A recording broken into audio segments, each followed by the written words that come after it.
On October 28th, 1992, Vivziepop was born, and from a young age she was drawn to animation ever since she first watched the Disney movie Bambi. Because of her love of animation, she got into drawing. By the time she was in third grade, she began using art programs like MS Paint, and her art style was heavily influenced by the show Invader Zim. Sometime in 2007, she drew her first ever OC and she named it Alistair. Yeah, she first drew Alistair back in middle school. Let that sink in.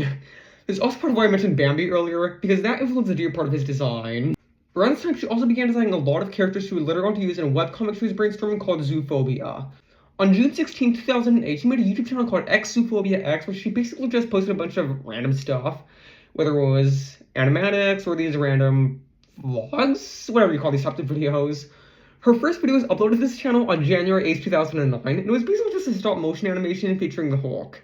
Yeah, I watched this just before I began writing this video's script, and this video feels like something out of a fever dream. In September of 2010, she moved to New York so she can attend a school for visual arts. Soon she began drawing a lot more OCs, most of which would later on be characters in her upcoming projects. On May 18, 2012, Viv stopped uploading to her YouTube channel so she could focus on creating her webcomic, Zoophobia, which would be released a few months later on July 3rd. The story follows a young woman named Karen Walden who finds herself in a land filled with a bunch of humanoid-looking animals called Safe Haven. She later ends up in a place within Safe Haven called Zoo Phoenix Academy, and there we meet the main five, consisting of an unknown species named Zillion, Zill for short, a kangaroo named Kayla, a jackal named Jack, a cat named Vanexa, and a fox named Spam, all of which were the first characters ever made for Zoophobia, and are also said to be some of Viv's oldest childhood creations. Now, as a personal side note, I went to Zoophobia with such low expectations knowing this was made by a middle schooler, especially knowing there wasn't really a consistent story. The only reason Viv made most things happen in the webcomic is simply because it was cool. And yeah, it is kind of just an episodic style webcomic, and some things feel a bit inconsistent. But the main thing that kind of confuses me is why Cameron was so important when we already had the main five. Editing me with more to say. I'm recording this in my backyard, so if you hear background noise, that's why. But there was a Zoophobia arc dedicated to Jack's backstory, which rightfully so, best character, but besides the point, there was another arc dedicated to Zill and Kayla's relationship.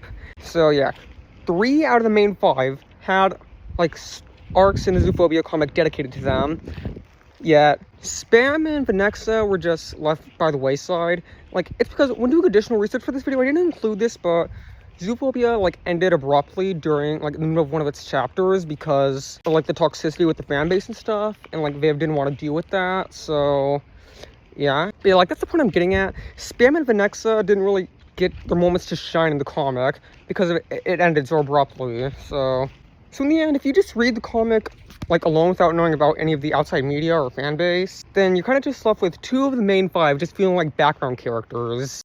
But putting criticisms aside, I came out of Zoophobia obsessed with it. Expect this to be a recurring theme. And I can't not mention this, but Jack is the best character in the comic, no questions asked. Moving on, a controversy happened involving the character Addison. Viv drew art of him naked in a bath of snakes, and while Viv did confirm Addison was 18, the fan-run Zoophobia wiki claimed he was 17, which caused drama.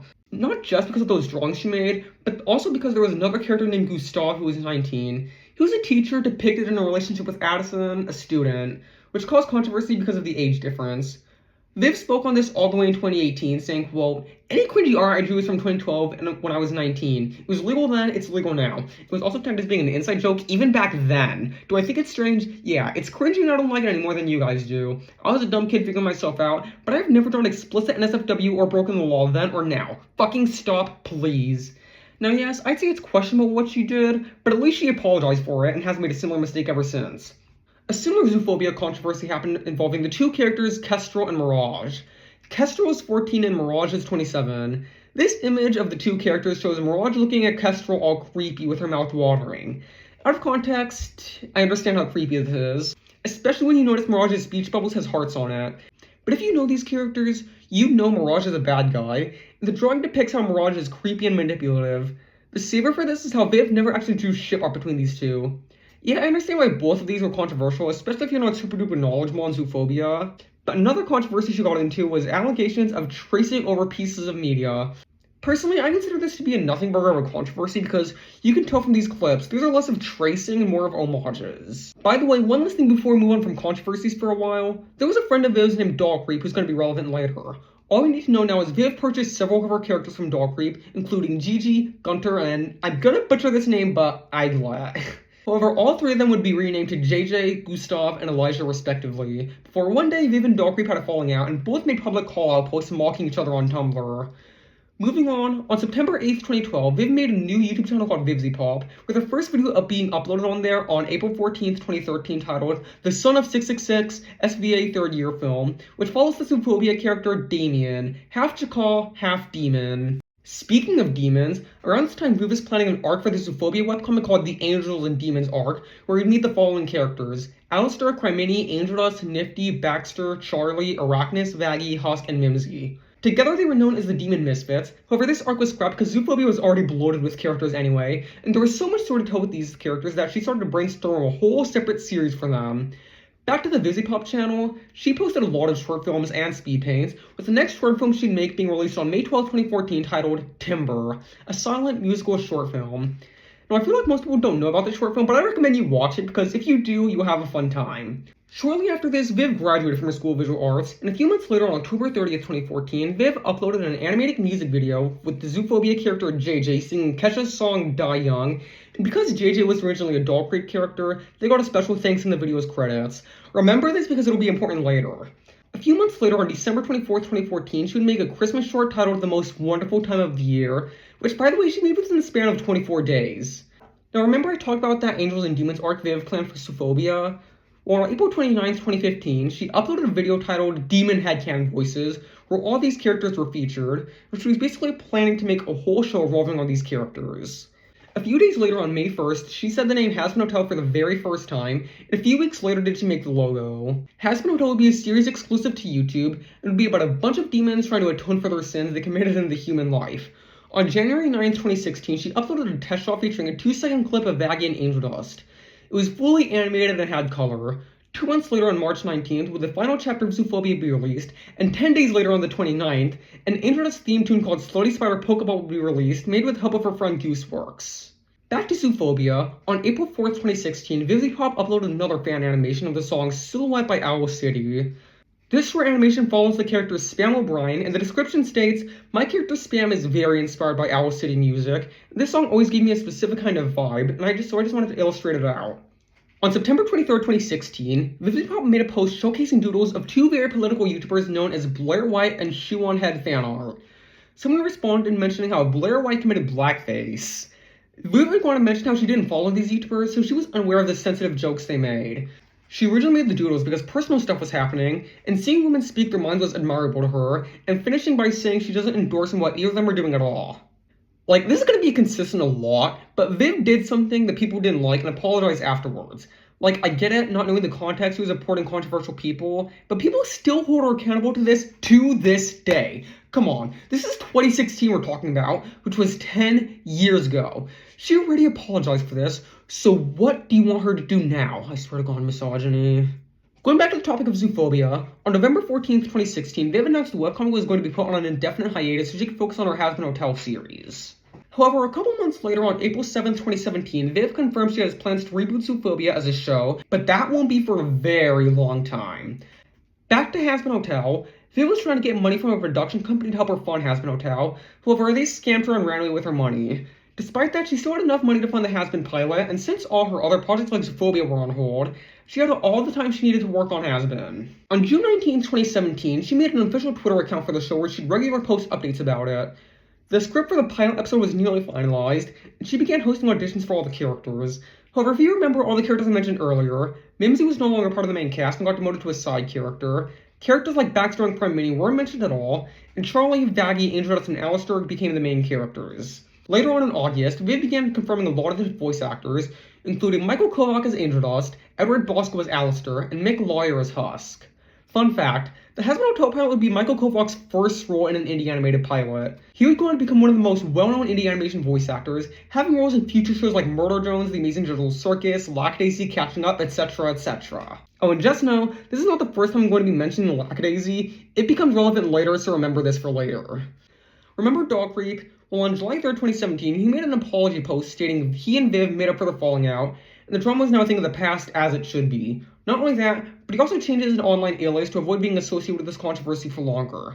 As 2018 began, Viv founded her own animation company called Spindle Horse Tunes, which she would use her Vivziepop channel as the company's official YouTube channel. On October 5th, 2018, Vivziepop shared the fact that Hazbin Hotel is going to be a musical by posting the original song Inside of Every Demon is Rainbow sung by Charlie. And not to brag, but I have every single Hazbin Hotel song memorized word for word. Inside of every demon is a rainbow. Inside every sinner is a shiny smile. Inside of every creepy hatchet-wanting maniac is a jolly, happy, happy, loving child. We can turn around. They'll be heaven-bound with just a little time down at the Happy Hotel. So why are junkies, fakes, and weirdos, creepers, fuck-ups, crits, and zeros, and not falling superheroes? So hope is here. All of your clean stuff and losers, sexual deviants, and boozers, and drug abusers need not fear. Forever again, will cure sin, will make you well. You'll feel so swell, right here in hell at the Happy Hotel. Moving on July 24th, 2019, Vivziepop announced she was going to be making a spin-off of Hazbin Hotel called Hell of a Boss, instead revolving around Hellborn characters as opposed to human sinners. We'll get back to this later, but on October 28th, 2019, the Hazbin Hotel pilot officially released on YouTube, and it went viral. As of today, the pilot sits at 123 million views, and when it was released, everyone was amazed at the fact that you were able to just make this. A show with animation this good that's free on YouTube? Now, this wasn't the first indie animated pilot on YouTube, however. The first pilot to be released on YouTube was Cliffside by Liam Vickers. The only other pilot I know of that was released before Hazbin Hotel was Metal Runner by SMG4 and Glitch Productions. Funnily enough, Liam and Glitch would eventually go on to collaborate on a show together called Murder Drones. But back to what I was saying, while not the first indie pilot on YouTube, this is what jump-started the trend, and afterwards many people would make their own indie animated pilots on YouTube. Speaking of indie pilots, on November 25th, 2019, Vivziepop uploaded the pilot episode for this Hazbin Hotel spin-off I mentioned earlier, Hell of a Boss. Now, expect this to be a recurring theme, but Viv actually got well-known voice actors to voice characters in this pilot, including Brandon Rogers as Blitz, Richard Horvitz as Moxie, Erica Lindbeck as Millie and Luna, and Brock Baker as Stolas. Two quick side notes. Firstly, Brock Baker and Erica Lindbeck would not go on to reprise the roles as Millie and Stolas in the full show, being replaced by Bryce Pinkham and Vivian Nixon. Secondly, remember how I mentioned Vivziepop's art style was influenced by the show Invader Zim? Well, Richard Horvitz actually voices a character in Invader Zim, so the fact that Viv got to work with him is honestly amazing. Now, since Viv has two shows that take place in the same universe, fans began to call the Hazbin Hotel and Hell of a Boss universe the Helliverse. Now at this time, Viv began pitching Hazbin Hotel to different animation companies to help her fund the project, so in the meantime, the Spin-A-Horse team made a short film called Holidays on December 25th, 2019. Moving on, around June 2020, many of the Spin-A-Horse crew members made Instagram accounts for a lot of the Helliverse characters, but as the months went on, all these accounts were shut down and they weren't considered canon of the Helliverse anymore. On February 14th, 2020, Silverhound created a Hazbin Hotel fan song called Addict, revolving on the characters Angel Dust and Sherry Bomb. And a couple months later, on July 17th, Vivziepop uploaded an animated music video with this song. As of today, this music video is the most popular video on her channel, sitting at 208 million views. By the way, in this music video, there was a Demon Hunter character named Izzy, and this was the only time he was ever shown in animated form. He was also a character planned for the Angel Does Demon Zoophobia arc, but he never saw the light of day. Moving on August 7th, 2020, it was announced Hazbin Hotel was picked up by A24 for a full show. Because of this, however, fans got less updates for the show and production was kept under wraps. Now let's go back to Viv's side projects. On September 30th, 2020, Vivziepop made a one-off return to the Zoophobia universe with a short titled Bad Luck Jack. Yes, this is more proof as to why Jack's the best character. Also, this has a bunch of fuel for shippers. Yes, this is part of why I got so obsessed with Zoophobia in the first place. Moving on October 31st, 2020, Hell of a Boss Season 1 officially premiered. So yeah, Hazbin Hotel will be under production for a while, so Hell of a Boss episodes are going to be keeping us fed in the meantime. On June 10th, 2021, the maker of Five Nights at Freddy's got exposed for making donations to multiple controversial politicians. People on Twitter went crazy over this, and Vivziepop shared her thoughts on this, saying, quote, "The best part to me is he lets all this shit, but considering the Republican politics, he's basically saying that his Christian and pro-life stance outweighs his stance on science and equality and everything else they actively work against, lol." FNAF fans got furious at this, so they doxed Viv. Some say the FNAF creator was doxed because of Vivzie, which was completely false. He was doxed before Viv even commented on the situation. The situation was kind of preposterous to me, because all Viv did was say her thoughts on this, and she gets doxed. Genuinely, why the fuck are people getting doxed over politics? This kind of just goes to show how people are doing anything to hate on Viv. I mean, why else are people still mentioning a lot of the controversies I discussed earlier? Back to Hell of a Boss.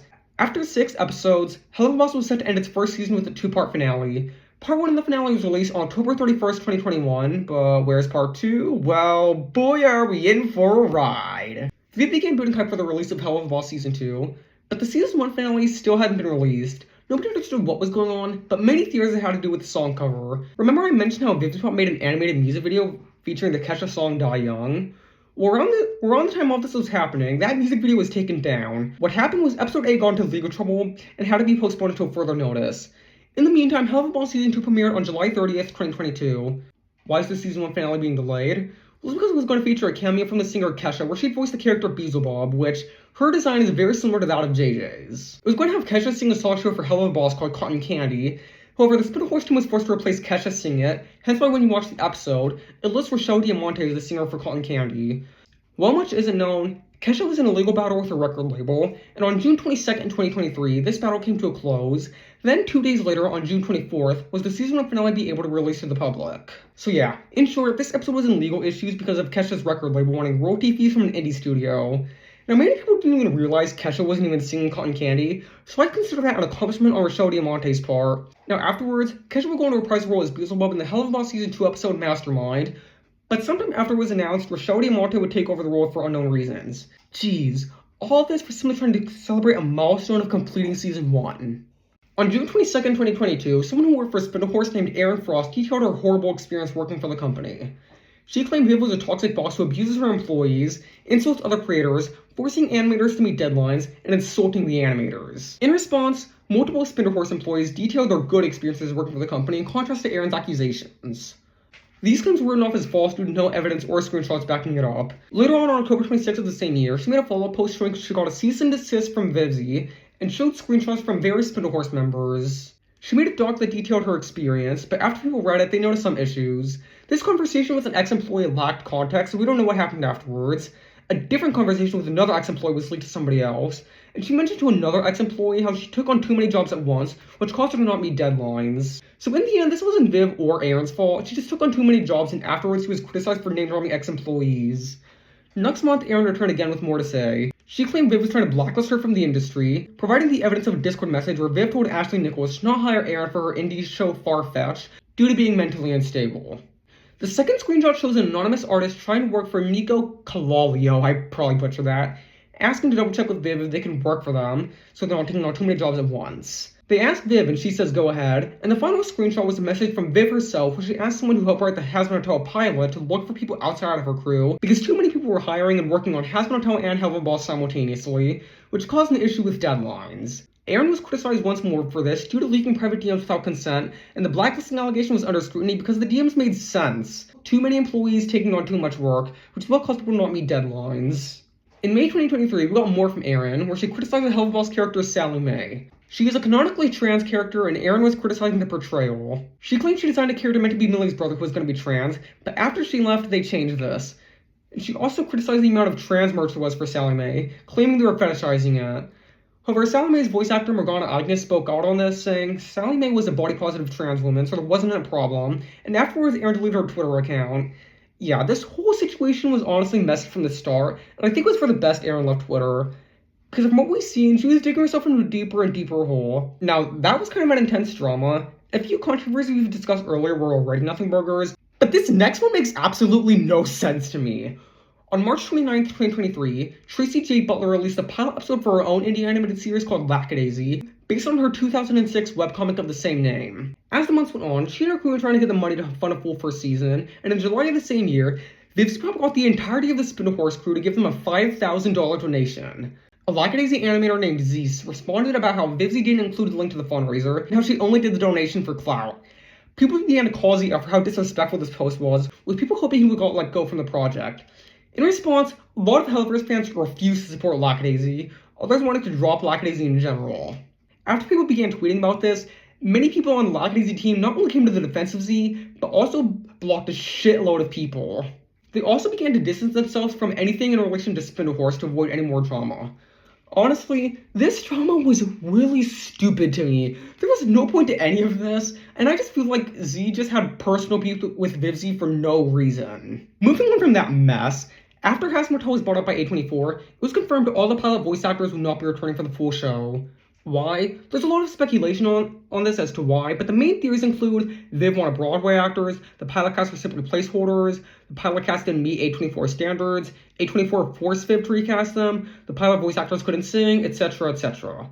Well, from what I know, I'm pretty sure it's because Viv wanted Broadway actors originally, but because Hazbin Hotel was just a YouTube project, she didn't have enough budget to hire Broadway actors. but the rest might at least have some truth to them. The pilot cast could have very easily been placeholders. A common thing within the animation industry is someone being a placeholder voice actor until they find the right fit. But in my personal opinion, whether the recast was Viv's decision or not, the recast made sense. If you're making a musical show, guaranteed you want to hire people who are naturally talented as opposed to hiring a whole separate person just to do the singing. And a lot of the new voice actors are all pretty well known. I mean, now we have Keith David as Husk, Stephanie Beatrice as Vaggie, Kamiko Glenn as Nifty, Alex Brightman as Adam and Serpentious, Jeremy Jordan as Lucifer, James Monroe Iglehart as Zestral, Brandon Rogers as Katie Killjoy, Patrick Stump as Abel, and Liz Calloway as the Speaker of God. Not to mention, Hello Boss also has some pretty well-known people. I already mentioned Brandon Rogers and Mr. Horowitz earlier, but there's more. Alex Brightman is Fizzaroli, James Monroe Iglehart as Asmodeus and Vortex, Christina V as Veronica, and Kesha as Vivziepop. Now, as a personal side note, I once went to a fan expo with my friends, and there I met Richard Horvitz, Vivian Nixon, Christina V, and Morgana Agnes. It was amazing. And one last thing I want to mention, a lot of the pilot cast have said to be proud of their replacements, with Edward Bosco congratulating Amir Talai, Michael Kovac congratulating Blake Roman, Mick Lahr congratulating Keith David, and Joe Harris congratulating Erica Henningsen. Editing me with something else to add, while it's clear that most of the pilot voice actors aren't, like, with Vivzie anymore, most of them, well, a few of them, at least still do, because Mick Lahr makes a cameo in the Has Been Hotel song Happy Day in Hell, and Edward Bosco and Monica Franco, I said her name wrong, but I'm going to keep that in, are they voice characters in Hell of a Boss. Monica Franco voices Emberlyn, and Edward Bosco voices Stryker. Oh, and I just realized, Faye Mata also, because she voices Glitz and Glam. And I should also add, the Stryker was originally voiced by Norman Reedus, however, he got replaced by Edward Bosco due to scheduling conflicts, so yeah. Thought I'd include that in, continuing with the video now. Moving on, it was announced Has Been Hotel will be released on Prime Video, officially premiering on January 19th, 2024. After 2 weeks and 8 episodes, Season 1 ended on February 2nd of the same year. Yeah, I remember watching both the pilot and Season 1 10 months after it premiered, and I became obsessed with the show overnight. Angel Dust Superfan Core! This explains my profile picture, by the way. However, there were a lot of common criticisms. For starters, a common issue people had was with the pacing. The show tries to do so much in one 8-episode long season. Now, this is more so an issue on either A24 or Prime Video's part by forcing only 8 episodes. Another common criticism is the portrayal of trigger warning SA. Angel Dust was shown to be a victim of SA, and it's treated seriously. This scene is made to make you feel uncomfortable. Then 2 episodes later, Serpentious gets SA'd, and it's played as a joke. And as a cherry on top, this scene during the Poison song was storyboarded by someone named R2 Ninja Turtle, who draws ship art of Angel Dust with Valentino, an abuser and a victim. There was a lot of criticism towards them because of how much as an NSFW art they draw, and how other Spin Horse members endorsed in it. They once tweeted how they weren't an SA victim, but have dealt with years of oppression and being controlled. However, Vivziepop got a lot of hate for hiring someone with a grape and non-consent fetish. She made a response to this on Threads saying, "Only on fucking Twitter can our show get leaked so unfairly with random screenshots from scenes that are shown in way out of context, and people circle jerk about what they think the scene is or how bad something is done without even seeing it. It's so fucking stupid and I'm over it. It doesn't take away from what we've done and we are proud of it. But this insane standard we are held to is ridiculous, and Twitter is just a cesspit. My truest goal for 2024 is to get the fuck away from it. Also, ignoring the voices of SA survivors just because you want to share on a cartoon or a scene you haven't watched, it's fucking disgusting. And everyone doing that in the name of moral high ground is utterly loathsome. And I'm spicy right now. I saw people demanding proof of SA survivors to speak on it, and holy shit, how unself-aware can y'all fuckers be? Honestly, she's right. Why are people demanding proof from people who are victims of traumatic situations? She said herself, how unaware can someone be of their own actions? As for R2 Ninja Turtle, the reason he draws ship art of Angel and Val is a way of coping. People claim the Poison song fetishizes SA, yet the literal point of the scene is to make you feel uncomfortable, and for me personally, it succeeded. I feel like the argument of it being fetishization kind of just blows things out of proportion. I mean, there's nothing wrong with drawing art as a way of coping, but I see how it can come off as a bit fetishy. Also, the fact that Viv says she's over it kind of just shows she's fed up with people hating her for just existing. Like, the Helliverse fandom in general, while it isn't a saint, people genuinely receive death threats for simply talking about the show in a way that isn't negative. The ironic part is Emma Salzman claimed Helliverse fans picked the fact that the election to be their dark personality, which kind of just feels like projecting, because the concept of hate dumbs is on many levels stupid. Why are you dedicating hours of your life to something you absolutely despise? It's one thing to have one video talking about something you like, but if you have multiple videos talking about it, I mean, come on, find a fucking hobby. Like, it doesn't matter which hate them you see, they're all the exact same thing. Slandering something people love. Genuinely, the internet gets beyond flabbergasted at the concept of you having a positive opinion on something. Whatever, let's just move on. On April 26, 2024, Vivziepop began releasing Hell of a Shorts, which released during the wait times of normal Hell of Boss episodes. Many fans love these shorts because they are a great way to expand the world of Hell of Boss and fleshing out the show's characters. Now, coming from a Moxie fan, my favorite Hell of a Shorts are Whacked Off and Book Report. Now, for the rest of 2024, we'll get more Hell of a Shorts, as well as full episodes until Season 2 officially concluded on December 21st of the same year.